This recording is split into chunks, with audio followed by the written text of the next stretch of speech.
Another supermarket merger may be hard to defend at a time when grocery prices remain high. Kroger's proposed purchase of Giant Eagle is especially interesting since Kroger's earlier bid to buy Albertsons was blocked. The two mergers, however, seem to snuff out competition in different ways. Kroger and Albertsons competed in many local grocery markets. The proposed remedy would have involved the transfer of 579 stores, brands, distribution assets, and other business elements to create a replacement competitor. Kroger and Giant Eagle are generally different markets. The primary competitive concern seems to be Columbus, where the merger would be well above the HHI concentration thresholds that the government uses. This is EconWorks. In this episode, we discuss why grocery stores are local, what HHI actually measures, why a serious problem in one city may not be enough to block an entire transaction, and why antitrust is not just a rule that large companies must never get bigger. So, I want you to picture something with me. You know that feeling when you're standing in the checkout aisle at the grocery store? Oh, yeah. The anxiety is real. Right. You're standing there watching the scanner beep and watching the total on that little screen just climb higher and higher. It's painful every single time. It really is. The sticker shocks is just, well, it's a shared reality for all of us right now. And we have the hard data from EconWorks to back up exactly why we all feel this way. Yeah, the numbers are actually kind of staggering when you look at them on paper. They are. I mean, grocery costs have shot up 23% over the 5 years leading up to May 2024. So like an everyday item that maybe cost you $3.49 in 2019, that jumped to $4.89. And, the pain didn't just plateau there either. Because if you look at the price of food at home, it rose another 2.7% over the 12 months ending in June 2026. Right, so it just keeps piling on. Exactly. Consumers have endured years of this compounding inflation. People are just acutely aware of every single cent it costs to feed their families right now. The baseline frustration out there is, well, it's pretty much at a boiling point. Which makes our mission for today's deep dive so incredibly relevant. Because against that highly stressful, highly expensive background, Kroger, the massive supermarket chain, they announced a plan to buy Giant Eagle for $1.65 billion. A huge deal. And we are going to look at a brand new EconWorks analysis that dissects this proposed acquisition, diving really deep into the underlying mechanics of antitrust law. Because, if you were standing in that expensive checkout aisle we just talked about, your immediate instinct is probably outrage, right? You would ask, wait, the government just blocked Kroger from buying Albertsons because they were too big. Why on earth would they let them buy another massive supermarket chain now? It's a completely fair question, and that skepticism is entirely validated because, the public perception of corporate mergers usually boils down to a really simple equation, which is big equals bad. Right. But the legal standard for blocking a merger, the actual engine of antitrust law, it just doesn't function that way. It isn't just about the sheer size of the corporations involved. Okay, let's unpack this because the gap between, public perception and legal reality is massive here. We see a giant corporation absorbing another giant company, and we think, well, that has to be illegal. So what is the actual legal premise of antitrust when it comes to grocery mergers? Yeah, so the law asks a much more surgical question. The test is not, does a large company become a larger company? The test is actually what competition disappears because of this transaction. Meaning, who are they kicking out of the market? Sort of, yeah. To understand it, we really have to look at the brutal economics of the grocery industry. The average supermarket operates in a notoriously thin net profit margin, usually hovering around just 1% to 2%. Wow. Meaning for every $100 I spend at the checkout, the store is only keeping $1 or $2 as actual profit. Exactly. It's razor thin, which leaves, honestly, no room for error. When margins are that tight, companies cannot just randomly hike prices to pad their bottom line. Because we'd all just go somewhere else. Right. Consumers are incredibly price sensitive about staples. If a store raises the price of milk by 50 cents, their customer just drive to the store across the street. The managers of these stores watch each other constantly. Like hawks, I'm sure. Oh, absolutely. They monitor the weekly promotions, the price of eggs, the quality of the produce, even the operating hours. Unless, and this is the kicker, unless there is no store across the street. And this is where the definition of competition gets hyper-local, right? Yes, exactly. It reminds me of, think about sports rivalries. If a professional baseball team in New York merged with a baseball team in Tokyo, the corporate entity gets bigger globally. But the local fan experience in New York doesn't change, because those fans were never choosing between a ticket in the Bronx and a ticket in Japan anyway. That's a great way to look at it. But if the Yankees and the Mets merged into one team, New Yorkers instantly lose a direct local alternative. You've eliminated the crosstown competition. That captures the antitrust focus perfectly. The first transaction creates a larger company without harming consumers at all. The second transaction removes a local alternative. It gives the newly merged team the power to raise ticket prices without any fear of fans just driving across town. Right. And in the grocery world, because of those 1% margins we talked about, the only reliable way to raise prices is to buy the store across the street so the customer has nowhere else to go. So if simply being a massive corporation isn't the automatic deal breaker, then to figure out why this Giant Eagle deal might actually survive, we need to pivot. We need to look at what actually killed the Kroger-Albertsons deal. No. Right? Like an autopsy of that failed merger to see the standard in action. Yeah, and what's fascinating here is the fatal flaw in the Albertsons deal was the sheer overwhelming scale of the local overlaps.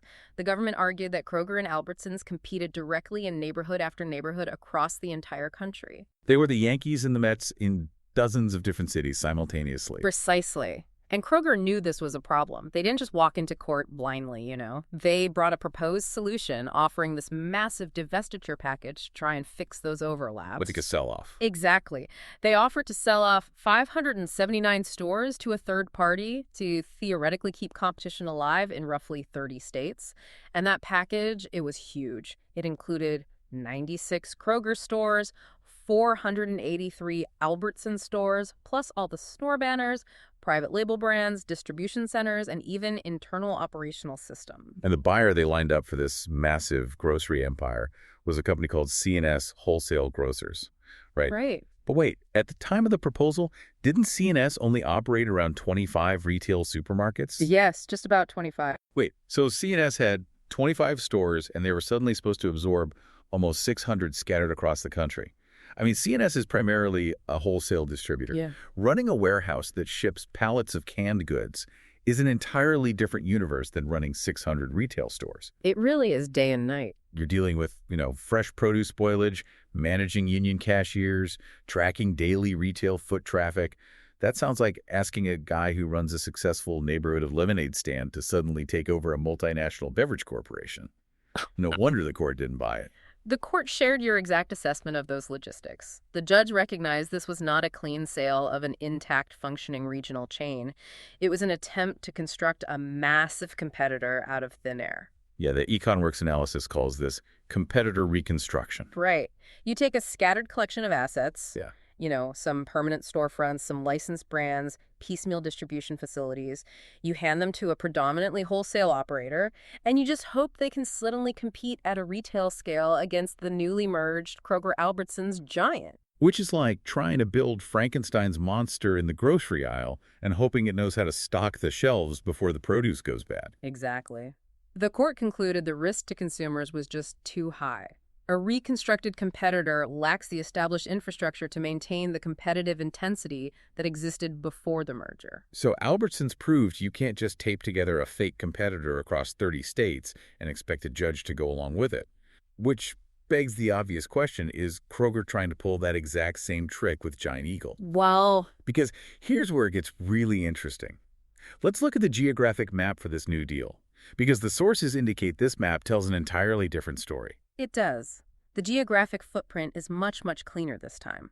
Giant Eagle operates 197 supermarkets, heavily concentrated regionally across northern Ohio, western Pennsylvania, West Virginia, Maryland, and Indiana. And the crucial detail being Kroger's presence, or lack thereof, in those specific areas. Right. Throughout much of Giant Eagle's core territory, Kroger is largely absent.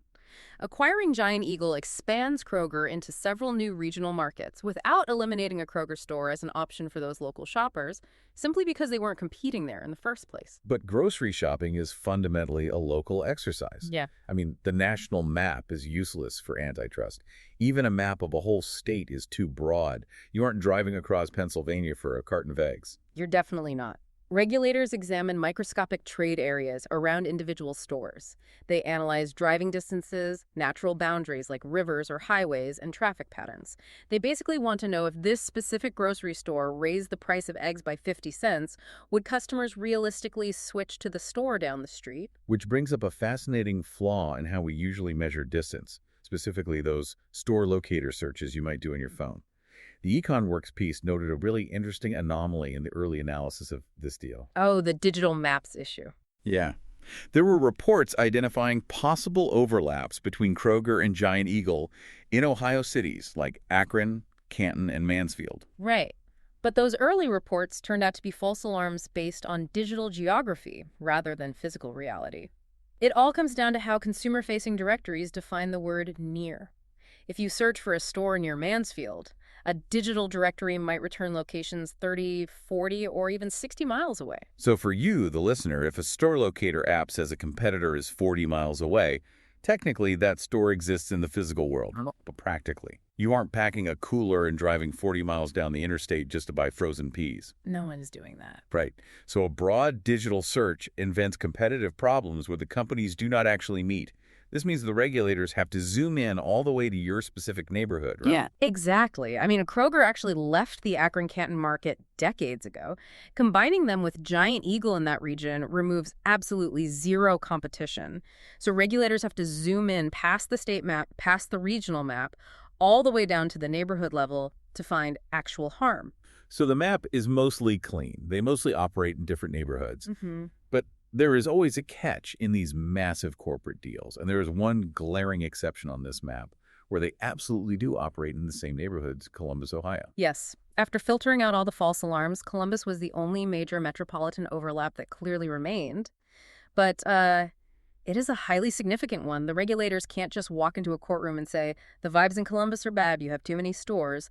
They must have a mathematical threshold to prove competitive harm. And that threshold is calculated using the HHI, the Hufendall-Hirschman Index. That's the one. We are diving into a little bit of antitrust math here, but I promise the mechanics of this are actually really fascinating.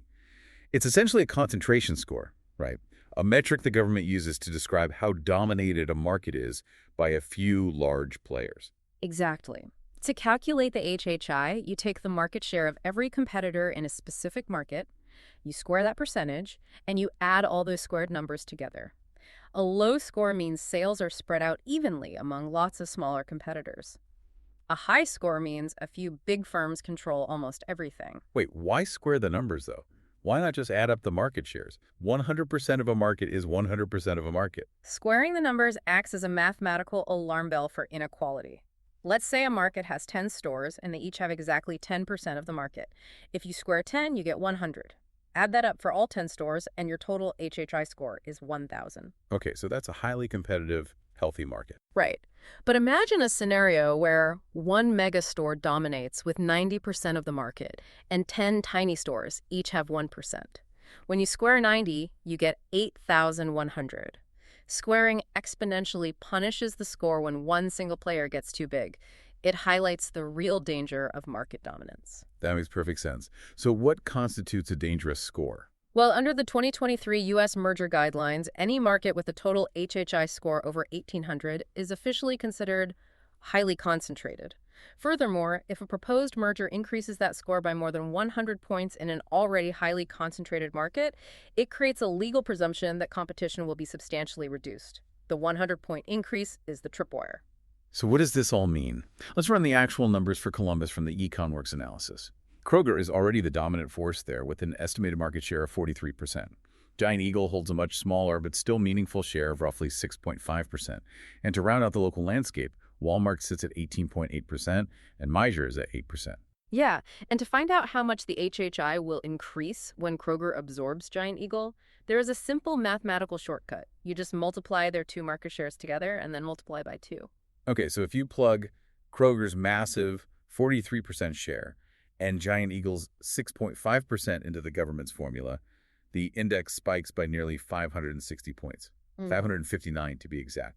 To put that in perspective, the government's alarm bells start ringing at an increase of just 100.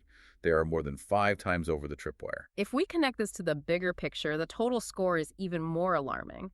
Even before this merger, if you tally up Kroger, Walmart, Meijer, and Giant Eagle, the pre-merger HHI in Columbus is already above 2,300. Wow. Yeah, the market is already comfortably past the 1,800 highly concentrated line. Post-merger, the score for just those known firms jumps over 2,800. Let me translate this, because I like to think of HHI kind of like a dinner party. An HHI of 2,000 means 5 people are equally splitting a pizza. But an HHI of 10,000 means one person is eating the whole thing while everyone else just watches. That is a great analogy. Right. And Columbus is already at 2,300, and this merger gives the biggest eater another massive slice. The mathematical presumption of harm in Columbus isn't just triggered, it is obliterated. A 6.5% competitor might sound small, but when their stores sit right next to Kroger locations, they provide a realistic walk-in alternative that forces Kroger to keep their prices in check. Absolutely. And there is an ongoing legal debate about whether certain stores should even be included in that math. The EconWorks piece tackles the Walmart factor, which is super interesting. Lawyers fight constantly over whether a supercenter like Walmart should be in the same market definition as a traditional grocery store. Which is valid, because a supercenter offers a completely different shopping experience than a neighborhood grocery store. You go to Walmart to buy a television, tires, and a gallon of milk. Right. And excluding Walmart from the calculation would make Kroger's market share look even larger, making the merger look far worse for competition. Including Walmart makes the market look broader and slightly less concentrated. But the critical takeaway from the EconWorks analysis is that legally, it doesn't matter for the HHI tripwire. Because the math is so overwhelming either way. Exactly. Even using the most generous market definition that includes Walmart and Meijer, the HHI increase remains that massive 559 points. The conclusion that Columbus demands intense regulatory intervention does not depend on excluding Walmart. The numbers simply leave no room for debate. Okay, so we've arrived at the ultimate crossroads of this deal. The geographic map is mostly clean across 5 states, except for this mathematically undeniable problem in Columbus, Ohio. How does a $1.65 billion transaction survive when the data in one specific city is that bad? Well, the HHI analysis confirms a severe competition problem in Columbus. But a competition problem in one city is not automatically a whole deal problem. Because the overlap is geographically isolated to this specific metropolitan area, regulators have a surgical option. They don't have to prohibit Kroger from buying every single Giant Eagle store across the Midwest. Right, they can force Kroger to sell off the overlapping Columbus stores to a competitor to fix the local problem. Exactly. It offers a clear path for what we call local repair. Kroger could sell those specific overlapping Columbus stores to a qualified buyer. If executed properly, the local alternatives remain intact for Columbus shoppers, and the rest of the massive transaction across the other states can proceed legally. This really highlights the night-and-day contrast with the failed Albertsons merger. The Kroger-Giant Eagle deal offers a path for local repair, targeted surgical divestitures confined basically to one city, whereas the Kroger-Albertsons deal required competitor reconstruction. Right. It required building a 579-store Frankenstein company across 30 states and just hoping it could survive against a behemoth. But a small remedy, however, is not a guaranteed success. Selling those Columbus stores only preserves competition if the buyer is highly credible. Regulators have learned from past mistakes.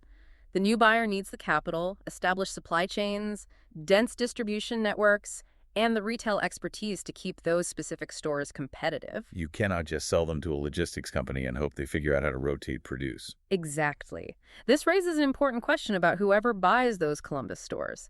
The buyer's operational capacity is everything. It cannot just be a name change on the front of the building. If a viable store is sold to an inexperienced buyer, the store deteriorates, the shelves go empty, and the consumer still ultimately loses their local alternative. Divestitures can work, but a focused Columbus package is only easier to execute than the Albertsons mess if the buyer is genuinely capable of running a grocery business. Right. So we have unpacked the agonizing sticker shock of the checkout aisle.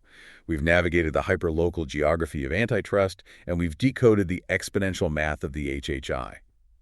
But there is a final thought to chew on today, something that builds on everything we've learned about how the law currently measures corporate power. Oh, definitely. We've seen that antitrust law is obsessively focused on physical geography. It cares deeply whether 2 brick-and-mortar stores sit on the same street. But as our economy becomes increasingly digital, What happens when these massive regional monopolies stop trying to expand into new physical neighborhoods and start leveraging their local dominance to expand into entirely different areas of your life? That is a huge concern. It is. We are seeing grocery chains push heavily into retail healthcare, massive data collection, financial services. If simply being a massive corporation isn't the legal test for a monopoly, if big isn't the test, how will our antitrust laws measure a company that is geographically confined to one region, but digitally massive and deeply integrated into your daily habits? Something to think about the next time you scan your loyalty card. Thanks for tuning into this episode of Econ Works. The goal of this series is to move beyond the surface-level descriptions of how markets work and start looking at the actual architecture of competition. We'll be back soon with another look at where the law and economics meet the market. For the full technical analysis and more from this series, visit us at econworks.com. If you found today's breakdown valuable, please subscribe and share the show. It helps us keep the analysis independent. From all of us here at Econ Works, thanks for listening.